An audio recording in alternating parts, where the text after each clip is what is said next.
Manoj, you can hear me now? Yes. In between. Yeah, we are live now.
A very good evening to all.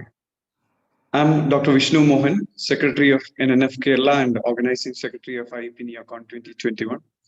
I have great pleasure in welcoming you all to the 17th webinar of Learn from the Legends. We have with us today one of the legends in neonatology. Dr. Michael Navi is a Medical Director, Child Health Transport Team, Health Sciences Center, Winnipeg, Manitoba, Canada. He'll be speaking to us on what dogmas in neonatology are in need of change. Welcome, sir, to our program. I also welcome our moderators for the day, Dr. Sanjay Wazir from Gurgaon and Dr. Arjit Mohapatra from Bhubaneswar. Welcome, sirs. A hearty welcome to all our dear delegates. I request our moderators to kindly take over for further proceedings. Thank you, Vishnu, and thank you, Michael, for being here. And since you are from Canada, so I thought I'll take quote from William Osler, who was one of the Canadian physician and one of the founders for Johns Hopkins University. And he said, medicine is a science of uncertainty and an art of probability. And he also said, the greater the ignorance, the greater is the dogmatism associated with it. And that is why probably so many dogmas are associated with this science of uncertainty. Absence of evidence is not evidence of absence. And the fact that you have not heard or known something is not a proof that it does not exist. In neonatology, we have come across in last century, we were giving oxygen, thinking that oxygen is required for all children at birth for them to breathing, only to realize in last 20 years that it is probably increasing mortality. And there are umpteen examples of such dogmas, from gestation-related babies not experiencing pain, awake, intubation. There's so many dogmas, and to dwell on this, we have a renowned speaker, and I would expect Dr. Arijit to unravel the physician, the neonatologist, and the expert to the august audience.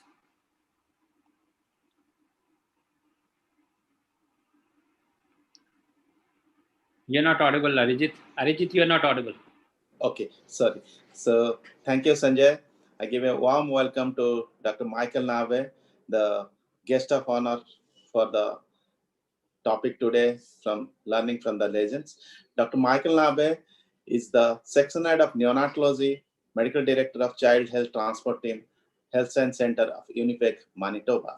So I have the pleasure of introducing Dr. Michael Nave today. He began his training in pediatrics at the years of further training in neonatology for University of Manitoba at Winnipeg, where he completed his training in neonatology, which is followed by 2 years of neonatal fellowship at the University of Alberta in Edmonton. Afterwards, he began his career in neonatology in the same city over the 6 years he spent there. During his career includes both clinical and administrative duties, including 4 years as the fellowship program director and 2 years as the medical director for a level 2 unit. In late 2010, he accepted a position in Winnipeg to become the section head of neonatology and continues to hold this post as on date. In 2016, he took on the additional role of medical director of the Child Health Transport team. In 2015, he became a member of the Canadian Pediatric Society's Fetus and Newborn Committee, and in 2019, he took chair of the same committee. His interests are predominantly lie in the use of non-invasive technology to minimize the painful procedures during an infant stay in ICU, and he is very active in social media, in Facebook, blogs, and other things, and has a passion for fundraising and is an active board member of the Children's Foundation of Manitoba. I give again a warm welcome to Dr. Michael Nabe, and thanks to Dr. Vishnu Mohan, Dr. VC Manoj, and team of NNF Kerala, IIP Kerala, and NNF India, and IIP Neonatal Chapter. So I welcome Dr. Michael Nabe to start his session for the day. Thank you. Thank you for such a warm welcome. I'm going to start my slide share, and as I do that, I'd just like to acknowledge it's quite the honor at this point in my career to be considered amongst the legends of neonatology, but I'll take it. I'll take it as a very nice gesture. So thank you. So this talk really, you mentioned the background in social media, and we'll get to that in a second, but the origin of this talk, I believe, came from social media. For those of you who, whether you're on Twitter or Facebook or LinkedIn or whatever platform you like to use, you're always needing to come up with new content, for education, to keep people interested. And one of the things that I realized one day was, as I've gotten on to what I would consider my mid-career, I started to think about all the things that we do on a daily basis in the NICU, and really what's the evidence behind doing these things, and how difficult it is to change some of these things. And so I posted on Twitter or Facebook a YouTube video in which I asked people about dogmas in neonatology that were in need of change. And so in the introduction, you heard about a number of things that one could consider in potentially in need of change, or at least a question. And I've chosen 4 today to discuss with you. But certainly this could be a series unto its own, challenging what we do, on a daily basis. So speaking of social media, if you're looking for some of this content, because I certainly have talked about some of these dogmas or challenging some of the dogmas, you can find me at these different sites. And I know at least one of the organizers here follows the blog. So hopefully the content is of interest to you guys. So I have no conflicts of interest to disclose. And we're going to start with dogma. So just so that we get the definition over and done with, so to speak, so we're all on the same page. This is from the Merriam-Webster Online Dictionary. And what I wanted to draw your attention to clearly is the two sections that are in highlight. But a definition of a dogma is something held as an established opinion, and C as a point of view or tenet put forth as authoritative, without adequate grounds. And so when you look at the two words, opinion without adequate grounds, I think that's what we're often talking about when we think about dogmas in neonatology or dogmas in medicine, period. Things that may, and I'll add the word may there. So it may be an opinion without adequate grounds. And in the end, when you think about it, when people say the evidence says this or that, really what they're saying is, in my opinion, after evaluating the evidence, this is what I believe to be true. And so we're going to look at 4 things today, and we're going to see whether or not they stand up. And at least I hope today to raise some questions in everybody's mind. So the first thing is a couple slides just to put everyone's mind at ease. I want to remind people to keep calm and remember it's not your fault. Okay, if you believe in these dogmas, and just so we're clear, there are dogmas that I have believed in fully and not even questioned for many years. And what are the reasons why we hold them so dear? Well, the first one is going to be it's what our mentors taught us. We have the blessing in neonatology of having worked with some incredible, we talk about legends of neonatology. We've worked with legends of neonatology who taught us, as part of our fellowship programs or pediatric programs, how things should be done. So that's one reason. And we have great respect for these people. And the question is, how could they be wrong? The second point is, and this is a common expression, if it's not broken, don't fix it. If what you're doing seems to work, you would be inclined not to change it. Third thing that we tend to hide behind is we tend to hide behind unit policy or guidelines. So if we are comfortable doing something, we may defend continuing to do it because we say it's the unit policy. The fourth one is a bit of mental trickery. As we get, the expression "you can't teach an old dog new tricks" applies here, because as we begin to develop into an advanced clinician, we get very accustomed to doing things the way we've done them. And to change to have a paradigm shift in the way we consider an approach to something takes a lot of mental energy, and we may or may not be open to that. And then the fifth point is you don't know what you don't know. And I don't have the data to share with you, except I could say the amount of literature that comes out on a weekly basis, now that there are so many journals that have neonatal content, it is a really, really tough thing to keep up. So when people say they've not heard of such and such a study, I never fault them for it.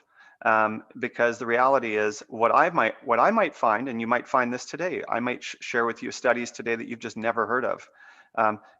It's not your fault, it's just you haven't come across these studies. So at best, what I'm hoping to do today is create some thought, create some things for you to think about.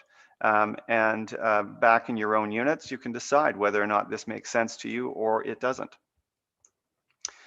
So the ground rules. The first thing is you are going to be challenged, potentially, you're going to be challenged in what you think in terms of your own practices.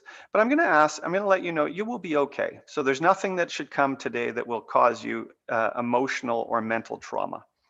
I'd like you to keep an open mind. You may be shocked by some of these things that practices we've long done, and looking at what the evidence is to the contrary. And the third thing is, I don't expect anyone to change anything after this talk. My goal is not to convince you that you must change your practice, but it is, the goal today is really to get you thinking about some of the things that maybe have been traditionally done.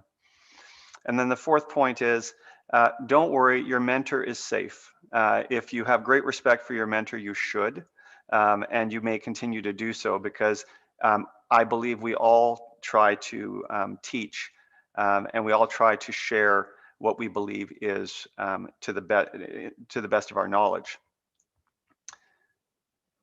Whoops, frozen slide. There we go. Okay, so the dogmas. So here are the 4 topics, and again, just in the interest of time, there's only so much I can talk about. So each of these I will be touching on an important paper or papers that make a case for maybe challenging the dogma. But certainly there's probably 100 of these that we could have talked about. So as I said, not that I'm trying to create my own series, but I'm sure we could over time challenge a lot of dogmas together. So the first one is cycled versus continuous phototherapy. The second one is the use of heparin in peripheral arterial lines as flushes. The third one is when we need to place a UVC for higher dextrose concentrations. And the last one is something that really fits in well with my bio. When you heard that I have a strong interest in non-invasive technology and minimizing blood work, this sort of the fourth one fits in with that. And so I'll expand a little more on that one than the others. Okay, so dogma number 1. Patients receiving phototherapy should remain under phototherapy at all times. The reason I wanted to touch on this is because some time ago, it was probably a couple years ago, there was a mother that wished to breastfeed, and the patient, the baby, sorry, was put under intensive phototherapy. And as per our unit guideline, babies who are on intensive phototherapy were supposed to be kept under phototherapy at all times. This began to raise in my mind a question of whether we were doing the right thing. What was the evidence for keeping babies under phototherapy at all times? And so just a bit of background here. I think everyone here knows, and I wasn't sure if everyone knows, based on the audience, that bilirubin is converted to lumirubin, which is then excretable, and that's how phototherapy works. The assumption, and there's some assumptions that we make when we're using phototherapy. Number 1 is that the greater the surface area exposed to light, the greater the reduction in bilirubin. The other thing that we would assume, I think many people would assume, is the longer the duration of phototherapy, so the longer the contact of the light source with the skin, the better the reduction. And the more light sources you have. So people, you know, we used to have single phototherapy, double phototherapy, triple phototherapy. The more light sources you had, the greater the effect. And as per the Canadian Pediatric Society, we try to see a reduction in about 35 micromoles per liter per hour under intensive phototherapy. I have to say I've seldom seen a drop that fast, but certainly if you ask most clinicians, how would you go about reducing bilirubin the fastest, they would cite some of these things. But then, as I mentioned, what do you say in your units when you're trying to promote breastfeeding, and at the same time you've got a belief that taking the baby out from the phototherapy lights is harmful? So you're forcing people to seemingly choose between promoting breastfeeding and safety, being outside of phototherapy. And the question is, do you really have to choose? There actually isn't a lot of literature on this. Back in April, so this is a very recent paper, this was within the last year, this paper caught my eye, and I wrote a blog post about it. And the reason it caught my eye was because it followed up on a paper, I believe from the early 2000s, or it might have been in the 90s, in which British researchers found that infants under 750 grams that were exposed to intensive phototherapy had increased rates of mortality. To my knowledge, that was the only paper that I've seen that indicated that sort of risk. And so these authors, what they chose to do is they chose to look at infants who were between 400 and 1,000 grams. So I will state up front, this is not looking at term infants, so we'll have to be careful in extrapolating. But what they did look at was, this was what they called a dose finding study. And so what they did was they compared continuous phototherapy with 30-minute intervals of phototherapy and 15-minute intervals of phototherapy. After 305 infants, what they identified was when they looked at peak bilirubins, time under phototherapy, there was no difference in the groups that were in the 30-minute or the 15 minutes. So they stopped the 30-minute group and ultimately carried on with just continuous phototherapy versus 15 minutes every hour. And what I really liked about this study was they had, because this was prospective, they had already pre-planned if babies reach certain levels of bilirubin in the serum, at what point they would change to continuous phototherapy. So this was planned. Spectral irradiance, which as you all know is a measure of intensity of phototherapy, was standardized, as was the timing of testing, and the light sources were all the same. So you had the same degree of phototherapy. The only difference in this study was the duration of phototherapy. And what they found, I found fascinating, and is the reason I brought this to you today. When you look at their table 3, you can see in the main outcomes, they had, when they looked at all patients, there were 128 in each group, and they found that the mean peak bilirubin was not significantly different, whether you were under 15 minutes or whether you were continuous. And when they looked at high-risk patients, so patients who had significant risk factors for hyperbilirubinemia, there was absolutely no difference in the peak bilirubins. What they did find, though, was when you look at towards the bottom of table 3, when you look at the phototherapy duration, obviously, when you're only under 15 minutes instead of under under continuous, the duration is going to be a lot different. And that's what they found, is strikingly lower number of hours of phototherapy as means when you were under the phototherapy for 15-minute intervals. Interestingly, and of course the study was not powered to determine this, but the mortality rates were no different between groups. And then on the right, you can see the figure 2, which was looking at the phototherapy hours per day. And you could see in the first week, there were differences between the amount of phototherapy given per day, and that's not surprising. And so the bottom line is you could get away with a lot less phototherapy without changing the peak bilirubin. Additional benefits, this is from a study back in 2015 by Rami, and there's been other studies that have looked at this concept of DNA damage with phototherapy. And the study by Rami, this is one of the figures, and what it looked at was rates of DNA methylation when you're on either intensive phototherapy or conventional phototherapy. And then it also looked at duration of phototherapy. And the bottom 2 bar graphs in this slide show, the one on the left is measuring duration. So the longer the exposure to phototherapy, the greater the DNA methylation, which is a marker of DNA damage.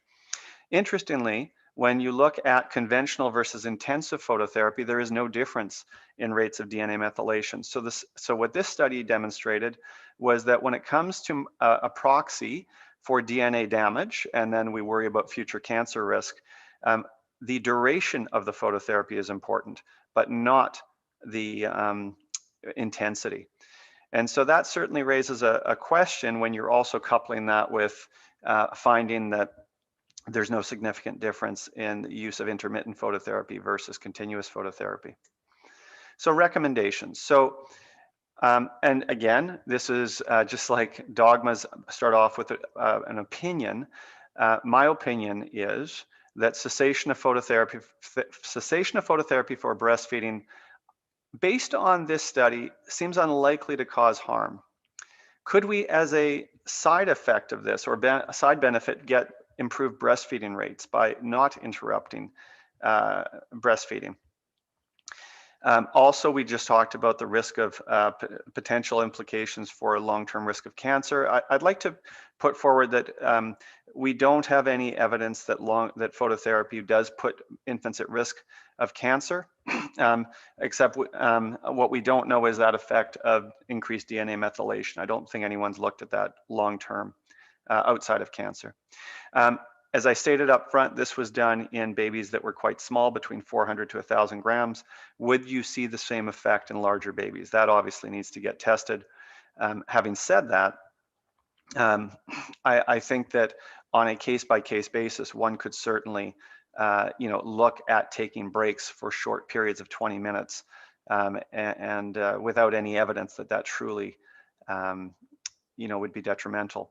Of interest, on clinicaltrials.gov, this group is looking at a much bigger cohort now of 1,700 babies that they're planning on completing by 2024, because again, this initial study was dose finding. So looking forward to seeing those results. So dogma number 2, using heparin flushes for maintaining peripheral arterial catheter patency. I don't know how many people or how many centers that are watching have traditionally flushed their arterial lines with heparin, although we certainly did. So, excuse me. So why might you want to flush your heparin, or why might you want to use heparin in your arterial lines? The most common belief will be that if you use saline flushes, that may lead to increased rates of occlusion. There could be more catheter failure. People have cited the risk of thrombophlebitis that's reduced with heparin.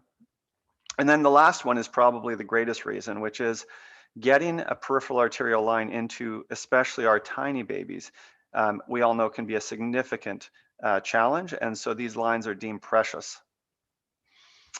Dr. Manoj Kumar published a systematic review, and actually some of you may know Manoj. He was a colleague of mine in my days in Edmonton.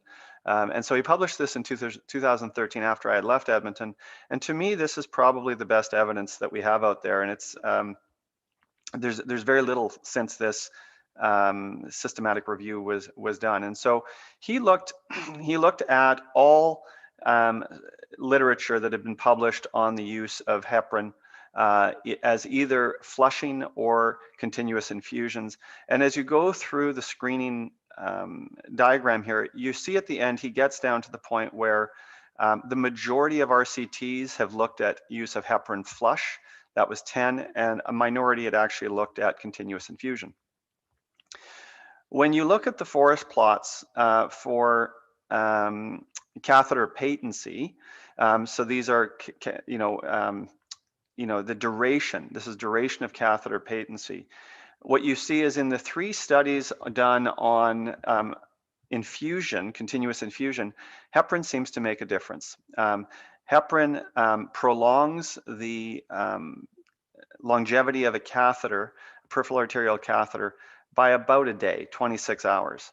When you look at intermittent flushes, though, the confidence interval just crosses 0, sorry, with a difference of just under 3 hours. So there's not much of a difference seen when you get to intermittent flushes in terms of hours of use that you'll get out of a catheter. And then when you look at infusion failures, so simply the likelihood that the catheter will last as long as you need it versus fail, you can see that for intermittent flushes, heparin does not make a difference again. And so the reason I shared this with you is because just wanted to show you that it's we practice what we preach, or at least we try to practice what we preach. And in Canada, something interesting happened back in June of 2020. We had been flushing for many years our peripheral arterial lines with pre-packaged half normal saline with heparin. The manufacturer stopped producing this, and our pharmacy asked us to look into the evidence behind the use of flushes with heparin. And ultimately in July, we sent out this, we have a newsletter that comes out every month. And what we said, and there's actually an error in the newsletter. I have to confess I didn't write the newsletter, but certainly endorsed it. So it said, we are using up our stock heparinized normal saline flushes. When it is gone, we will be using only normal saline to flush the lines. I surveyed across Canada, and the majority of places have, that should actually say, have not been using heparin, not have been using heparin. And we switched from half normal saline to normal saline back in December with no adverse effects. And so as of July 2020, we stopped using heparinized saline. So this was a dogma that we had in place for many, many years. And to be frank, I don't know if this was something that many people even gave thought to because it had been in place for so long. But that just shows you that that's something that we changed. And I would question, does your center use heparin? And based on what I've shown you, should you? So dogma number 3, a UVC needs to be inserted for any infusion greater than D15W. If I think back to when I was a medical student or pediatric resident, this was probably one of the first things I learned about neonatology. If you had a baby who had hypoglycemia, you would begin with using D10, and then you'd go to D12.5, then you would go to D14, and then once you got to D15, it was a mandatory insertion of a UVC. That was what I was taught. And then this dogma actually goes back quite some time. Many years ago, I was caught in a bit of a pickle in a baby that we could not get a UVC into. The baby needed D15 or maybe needed D17 and a half. And I went to the literature to see what I could find to demonstrate the evidence for actually needing a UVC to run these higher concentrations. And I found this study. This was published back in 2010, and to my knowledge, I think this is really one of the only studies out there. This was a study out of Finland, and it really was answering the question that I was really setting out or it was addressing the question that I was trying to set out to answer, which was, are glucose infusions into peripheral veins in the management of neonatal hypoglycemia is 20% different than 15%. So what they looked at was, these were all older infants. So these babies were all over 2 kilograms. And what they did was they randomized to either getting 15% or 20%.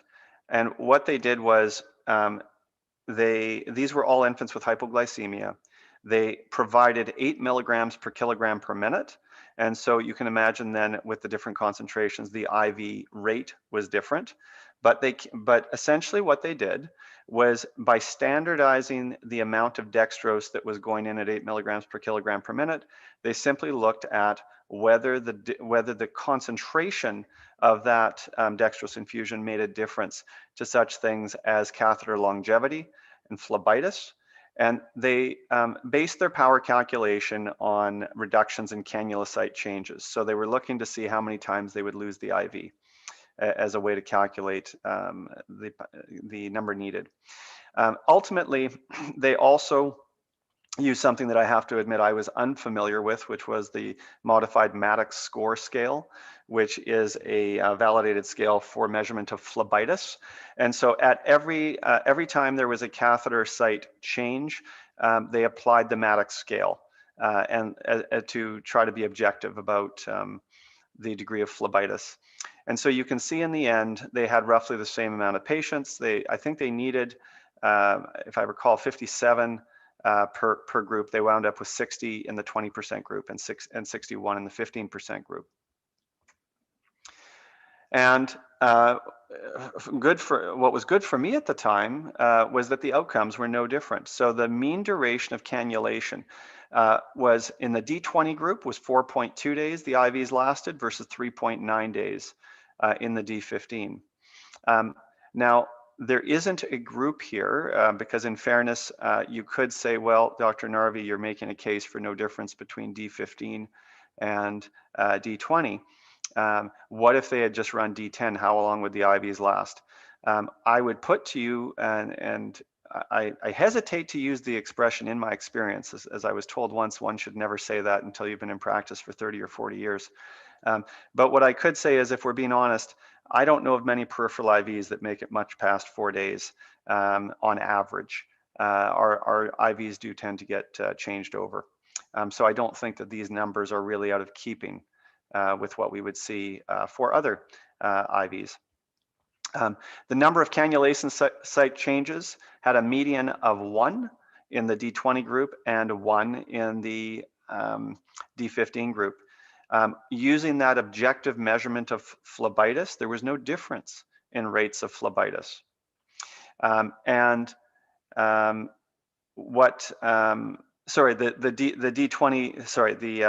Rates of phlebitis were in the D20 59% versus 60% in the normal saline group.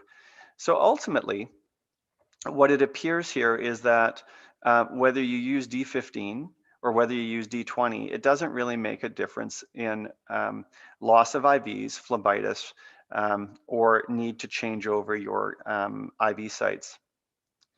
I have to admit, I took an extreme example here, but I wanted to acknowledge that some people would say, well, what's the big deal? We're comfortable putting in UVCs. This was a single center experience from 2016, and I imagine many of you would say, well, you wouldn't have these results, but they found 95% of the time the catheter was not in the perfect position. It was either low or it was high. I don't think our numbers would necessarily, I don't think our numbers would be 95, but I can say anecdotally that I do see a lot of catheters that after initial insertion have to be manipulated. When you look at other things like going into the hepatic vein, that was quite common. And of course, catheter-related bloodstream infection, thrombosis. These are other concerns that can happen with a catheter. Now, in our own center, as I mentioned, I try to practice what we preach. Change is hard. And I said that at the beginning, if it's not broken, don't fix it. Paradigm shifts in getting your brain to shift the way you think about approaches to things are challenging. So several years ago, it was actually many years ago, based on this study, and based on the idea that why should we use an umbilical venous catheter when we don't need to, I had sent out a memo to confirm that one could use D20 in peripheral arterial lines, up to D20 in peripheral venous lines. However, as I mentioned, change is hard. And many mornings I've come in to find a UVC placed for babies with hypoglycemia. And when I ask what the indication was, I'm still told it was because the baby needed D15 or D17. Now, I would conclude this by saying, I'm not telling you you can't use or you shouldn't use a UVC, but I am saying that based on the evidence that is out there, there really doesn't appear to be a compelling reason to put in an umbilical venous catheter for dextrose infusions up to D20.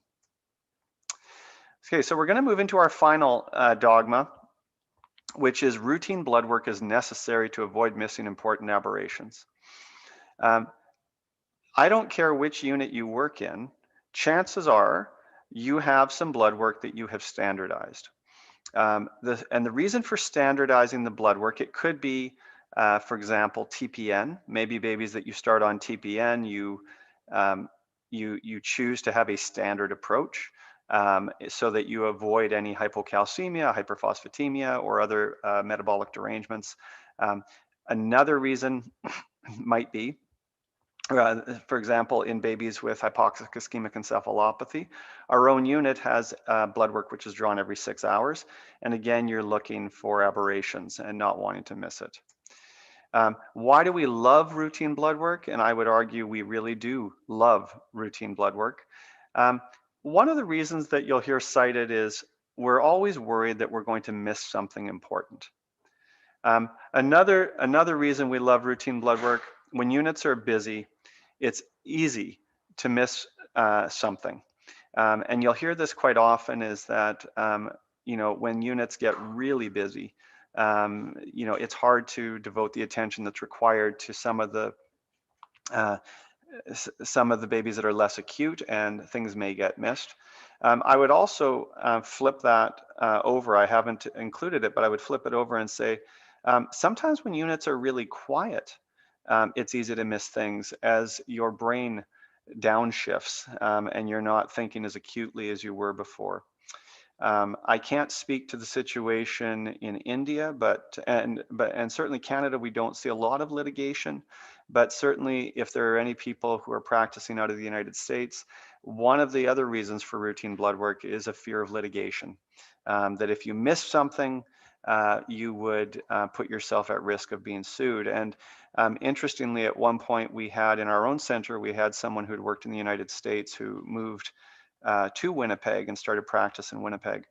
It was quite shocking, the amount of blood work that individual ordered in comparison to my other colleagues, myself and my other colleagues. So that certainly is, and when I asked about it, what was cited was exactly that, was that in the US, there was a significant fear that something could be missed.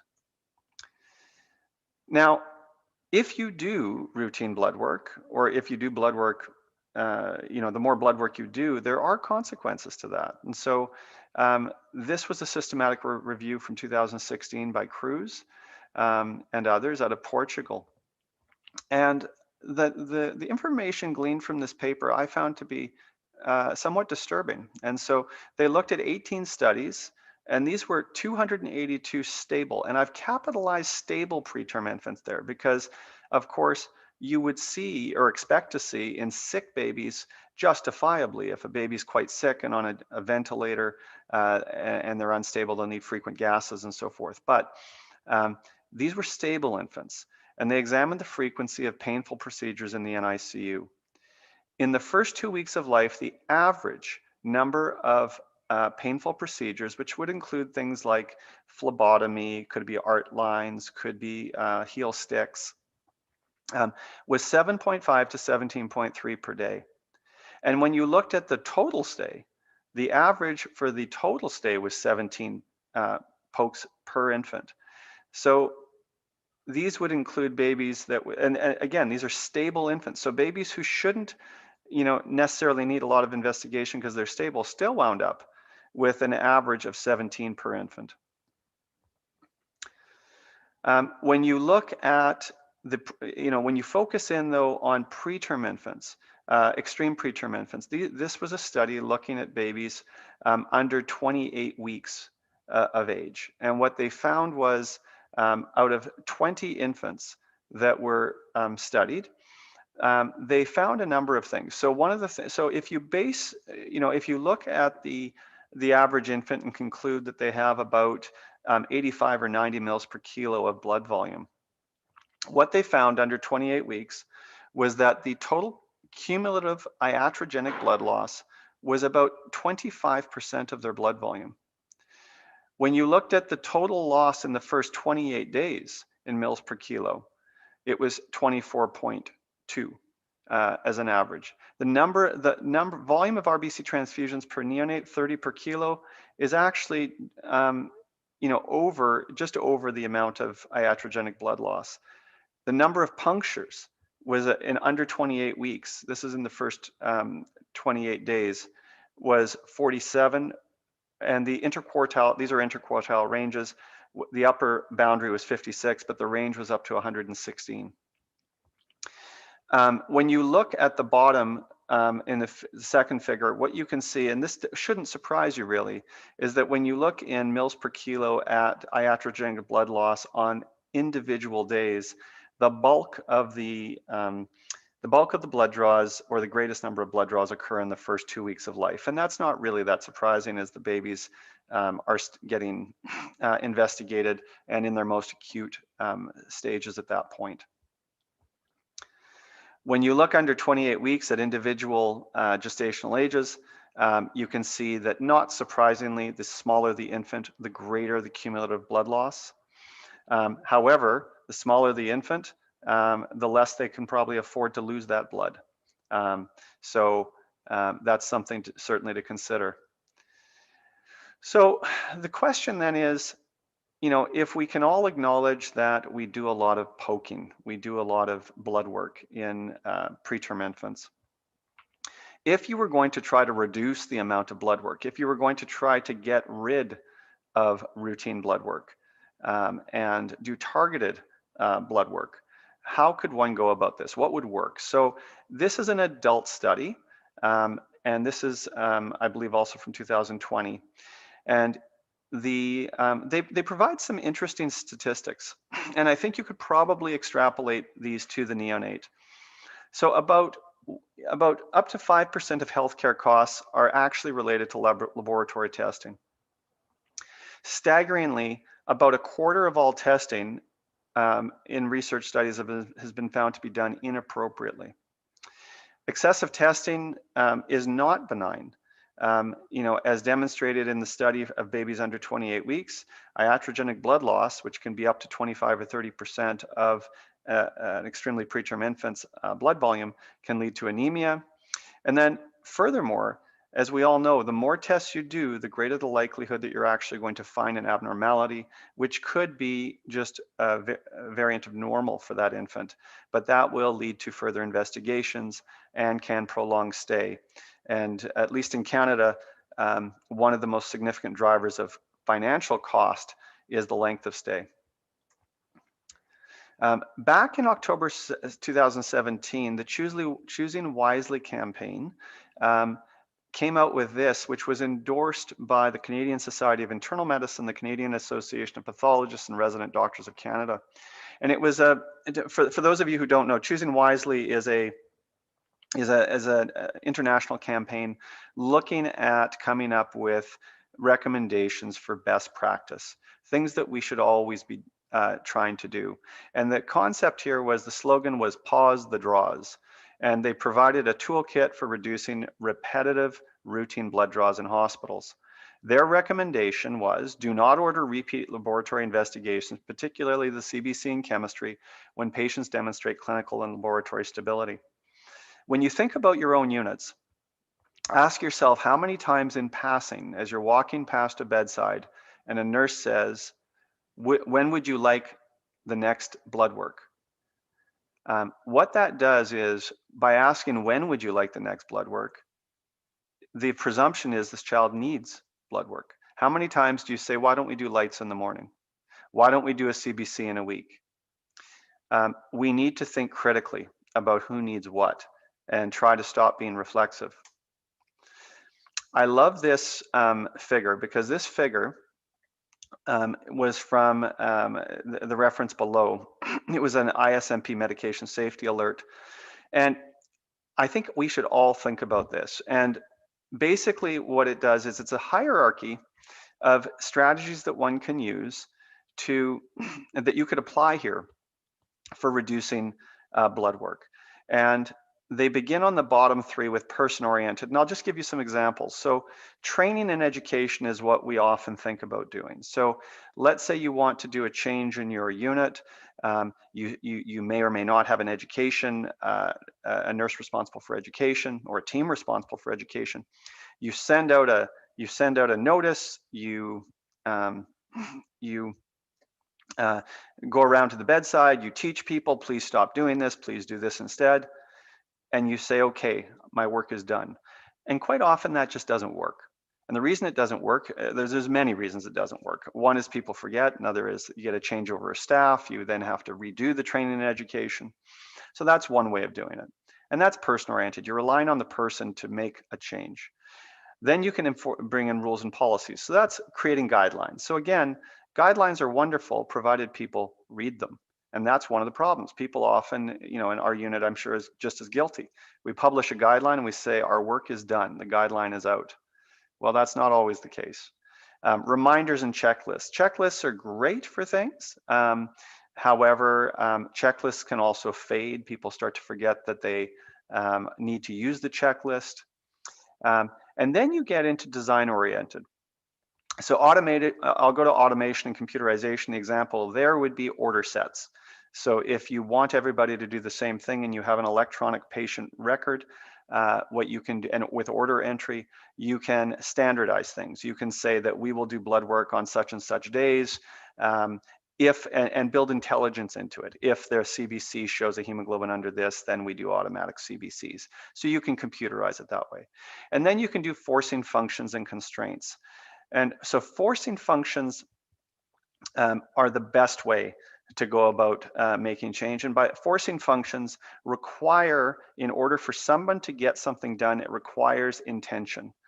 So nothing's automatic. You have to actually have a discussion. You have to actually actively think about things.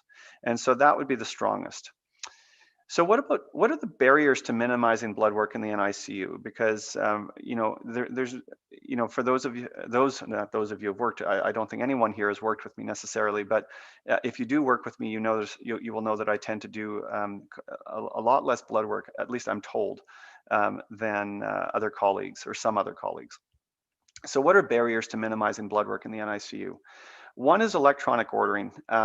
So although I said electronic ordering can be quite useful, the problem with electronic order sets are if you forget that an order set is active that, let's say, says blood work should be done every 12 hours, that may go on for a few days before someone finally remembers, oh yes, we should cancel that specific order.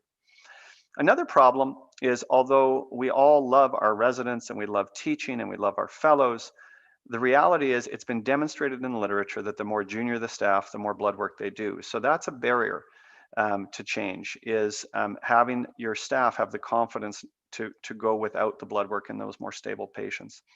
Another problem that we have is changeover of staff neonatologists. We're very good when we do handovers, at least in our center, about talking about the clinical issues that we're dealing with infants. We're not as good about reviewing critically all the blood tests that are done. before I get flack from some of my colleagues that might be listening in, I'm sure some of you are very good at that, but I think at times we don't critically look at the blood work and see what can be minimized. And so should this actually be part of every handover? Should that be built into your patient handovers every day in the unit? A review of what's the upcoming blood work and asking the question, do we really need it? There's alternatives you can look at. And why should you look at alternatives? Dr. Anand, Dr. Ranger have published quite, well, and certainly Dr. Anand very recently, a review on the adverse experiences after on brain development.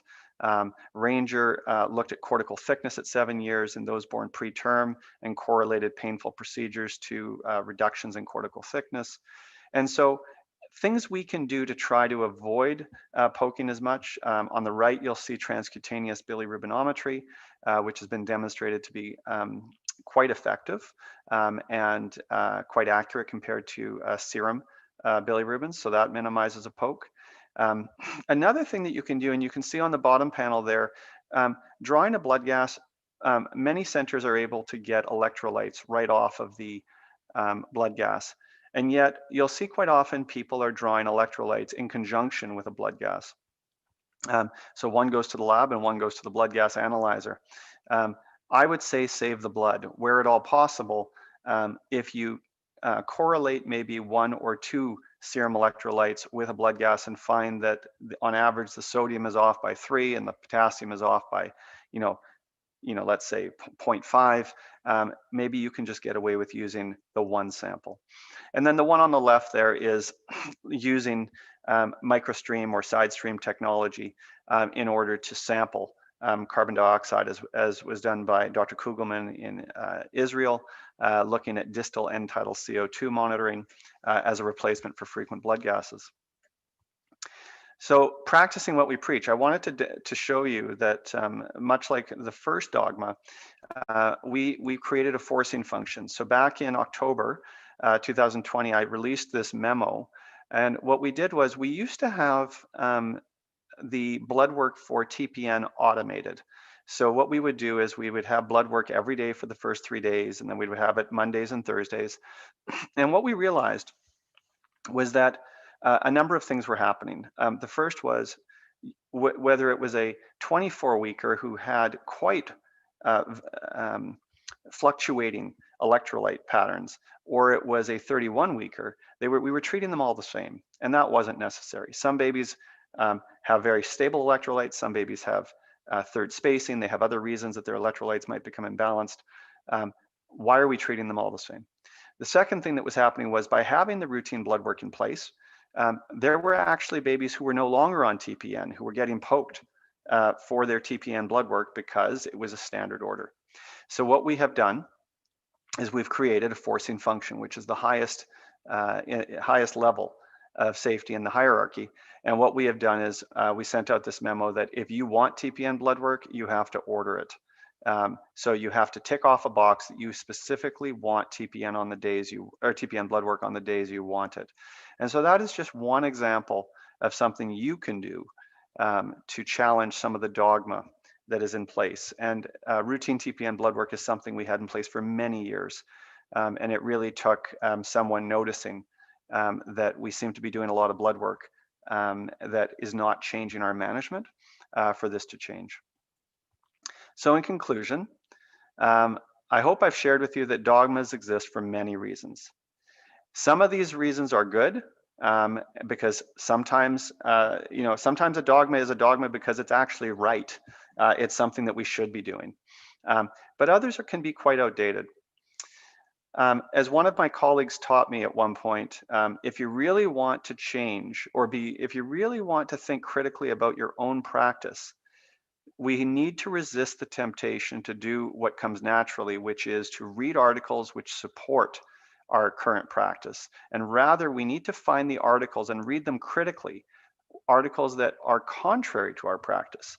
Because all too often, and I'm sure many of you will say, you may be nodding your heads right now when I tell you this, when you're building an argument or you're doing a presentation, and I may have even done it here, you tend to find papers that support your current belief. And when you have papers that don't support your current belief, you might gloss over them because you might not want to subconsciously change, but we have to force ourselves to challenge. And lastly, in challenging our own beliefs, I believe that we can have long-lasting positive impacts, not just for our own practice, but for the babies we care for. And with that, I'd like to thank you, and I'm open to questions.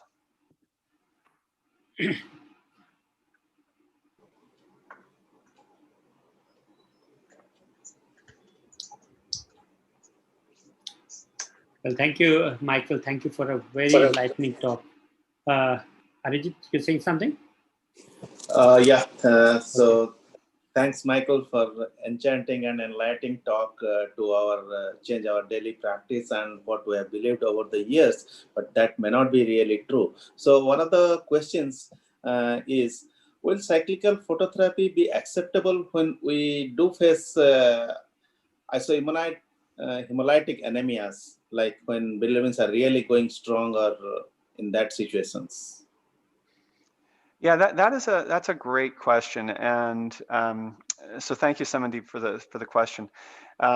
It's very difficult to say specifically, for individual cases like this at this point, whether it should be continuous or cycled, because again, we're talking about the only evidence we have right now for the cycled phototherapy that I can find is between 400 to 1,000 grams, and that typically wouldn't be the group that we would see the isoimmune hemolytic anemia in.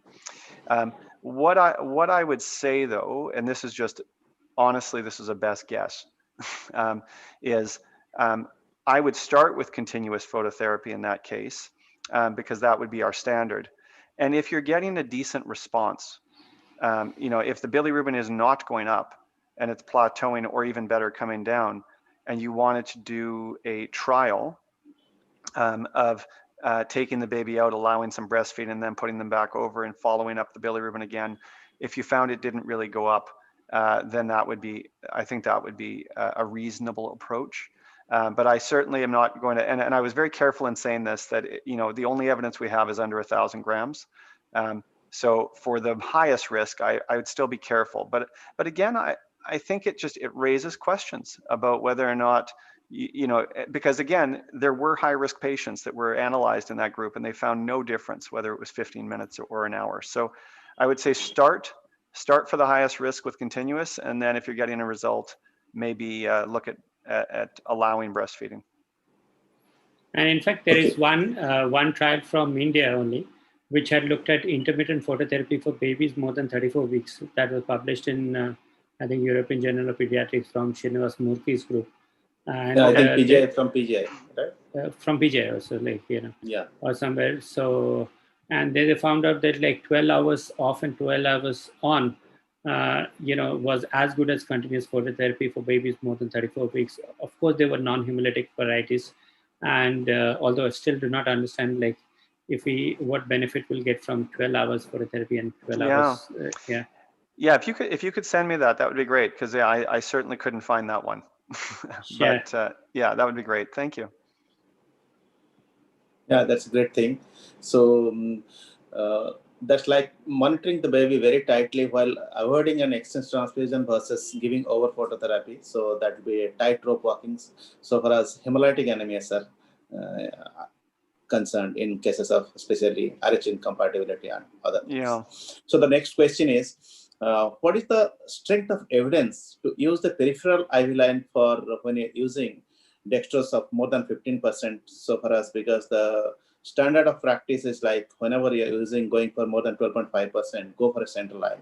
Like that's one of the dogmas really. But one of the viewers want to know, what is the strength of evidence to use the peripheral line for higher dextrose infusions? The strength of evidence is just what I presented. This is just something that, my goodness, I remember as a medical student coming through an exposure in the NICU. I mean, that was one of the first things I was told, and that was almost 25 years ago already. So that's just something that's been dogma for so long. And the theory was that the hyperosmolarity of the solution would lead to phlebitis and loss of the IV. But the one paper from 2010 that I've really found on this in a modern cohort has not demonstrated any loss. Now, again, as I mentioned before, there isn't a group in there that's 12.5%. So, Kieran, I mean, if they had included a 12.5% group, and let's say the mean longevity of the IV was 7 days instead of 4 days, you could say that there's a difference there. But I think if we're being honest, when I think about our babies that have hypoglycemia, I don't think I've seen hardly any babies that after 4 or 5 days still have the original IV. So that's with D10. So I think if they found no difference, if they found no difference at D15 or D20 with both having a mean of about 4 days, I think the evidence is fairly good that you don't need a UVC.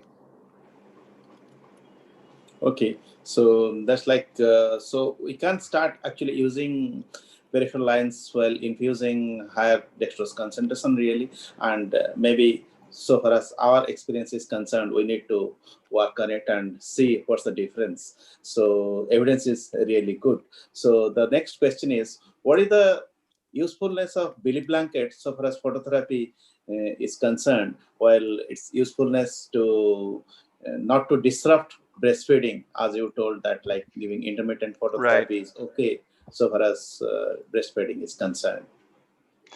Yeah, and that's a wonderful point. The Billy blankets certainly will allow breastfeeding and not interrupt breastfeeding. The comments I was making were more for the intensive phototherapy. So babies who are under lights in addition to the in addition to the Billy blanket.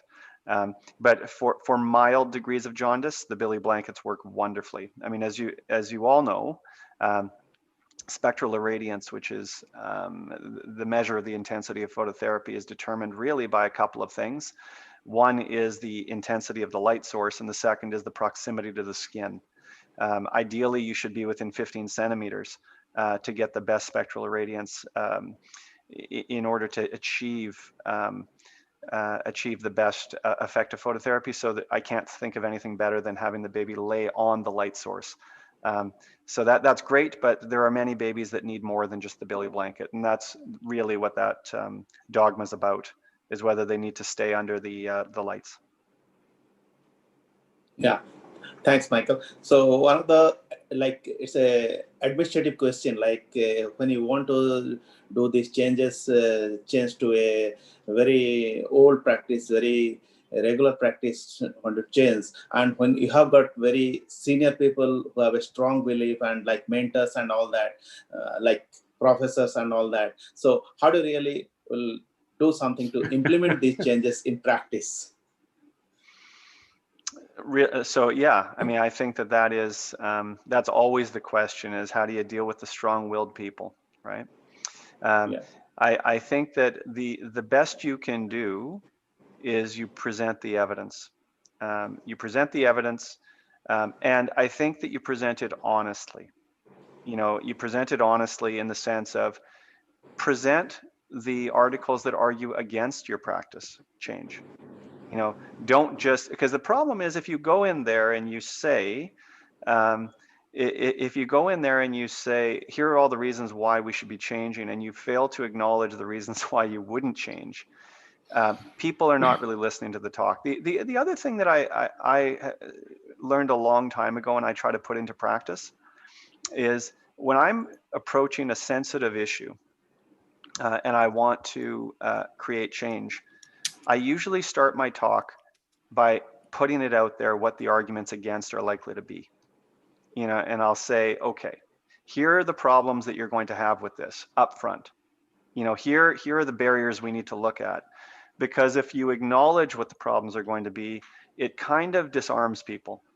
It makes them be more open. But I will say sometimes it doesn't work. Sometimes you need time. And the example I'll give you there, and there may be one or two of my colleagues listening who were my mentors on this during this talk.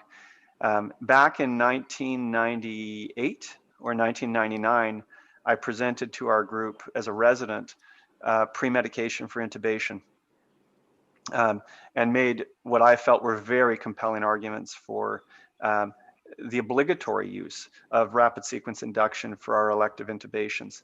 And I can tell you, it went over like a lead balloon. Just people weren't ready for it. And so 10 years later, I came back as section head or division head, and I was in a position to really look at it. But also time had changed. You know, the statements had come out from the American Academy and the Canadian Pediatric Society endorsing it. So sometimes that's also it. It's about timing. Michael, I have a question for you. So you considered normal saline for babies, for the umbilical catheter. So we also had this kind of a dilemma at one point of time, especially very small babies, that how to give sodium to a baby on the first day itself. So we switched over to giving amino acids or, through the umbilical artery. Have you ever considered an amino acid, infusion through the umbilical artery rather than giving a sodium? We have not. I mean, if we have through the UVC, we'll give what's called a starter TPN, and the starter TPN will have amino acids in it. But we've not gone through the umbilical artery with the amino acids. No. So do you think of a potential problem with that kind of a strategy? Offhand, no. I mean, even in our center, we will allow the use of infusions through the umbilical artery if that's all you have. We try to avoid it. And again, why do we try to avoid it? This predates me. I imagine at some point there was a complication. And so, it's the expression once bitten, twice shy. I think that, if you can give it through the UVC, we try to. Yeah, because we've been using it for quite a long time, and I found one paper which was dated down to 1991, and after that nobody's actually even looked at this. So I talked to one more unit, and they're using it quite regularly, and that has actually reduced the number of the fluids that needs to be given, and especially the sodium in the first day. And my second, in continuation of your blood draws is, do you ever contemplate using placental blood for blood culture, microarray, or chromosome analysis or somewhere? Because for a small baby, that tends to be quite a lot of blood, especially if somebody says, a geneticist comes and says you need to draw 3 ml or 4 ml of a EDTA blood of a 600-gram baby. So what's your practice there? Yeah, no, that's a wonderful question. We have at times drawn placental blood for a CBC in culture. We have done that. We have not done microarrays or genetic testing. Obviously for that to be done, you would need to in advance have a suspicion that you need to have a microarray. Sure. Typically, for our antenatal diagnoses here I can speak to Winnipeg or Manitoba. With our antenatal diagnoses, we tend to offer genetic testing prenatally. So there wouldn't be a need for the microarray at birth, but certainly if you work in a center where you don't have access to a lot of antenatal testing, then by all means, if you knew a baby had multiple anomalies and you want to draw the microarray, I don't see why you couldn't draw it off the placental blood. One thing that I would tell you, on some things, some testing, and I'm only aware of this because it's just come up with COVID, testing blood for looking for COVID in the blood as far as antibody levels. There's something in the cord blood that I understand is interfering with the assay and giving inaccurate results here in Winnipeg at least. So I think, I would be hesitant to very broadly say that cord blood can be used, but I think for certain things, CBC, it's been demonstrated you can use it, and certainly culture, I don't see why you couldn't use it. Yeah, because in what we see in our practice, because many of small babies, like who are preterms and have been born out of premature rupture of membranes, they will end up starting antibiotics, even if they are mildly symptomatic, especially babies who are less than a kilo, where you do not have time. So in that scenario, placental blood is something which should be universal, and somehow it does not seem to get into practice. Yeah. And as you say that, I can't help but think about, another dogma is, no, it's not so much a dogma, it's a practice that tends to happen is I mean, how many babies with TTN are started on antibiotics? Yeah. You know, when the evidence shows you that, you know, if it looks like TTN on X-ray, it's. I recall there being a study of something like 2,000 babies that all had radiographic TTN, and 0 were positive, you know, with blood cultures. Yet, so often you'll see that it's just a reflex. It's what we do. You know, we see distress and we say it could be sepsis, therefore we treat, even though I think we know it's not in many cases.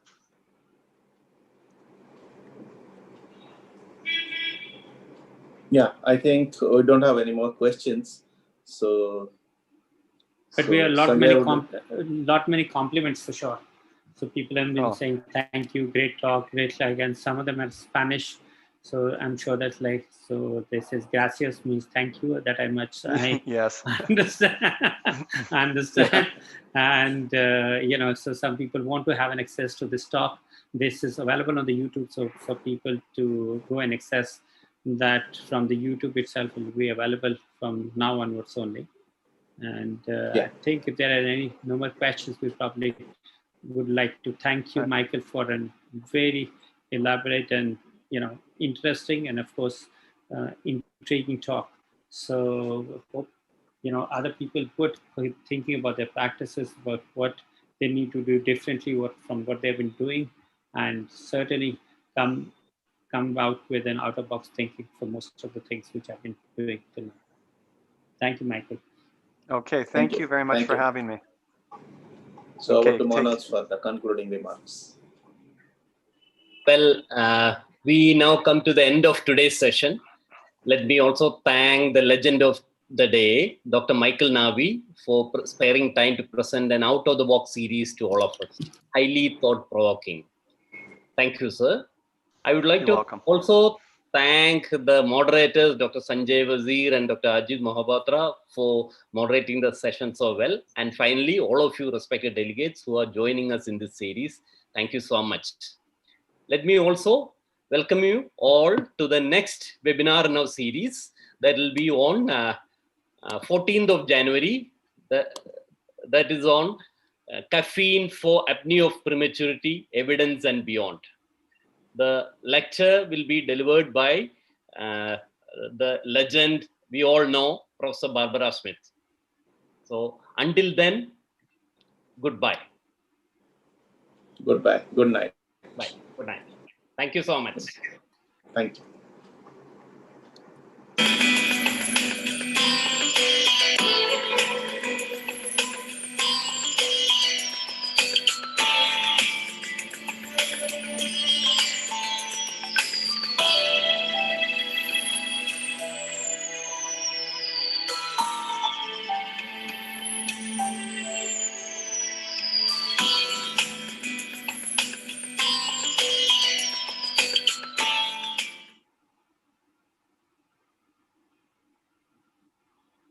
Bye-bye.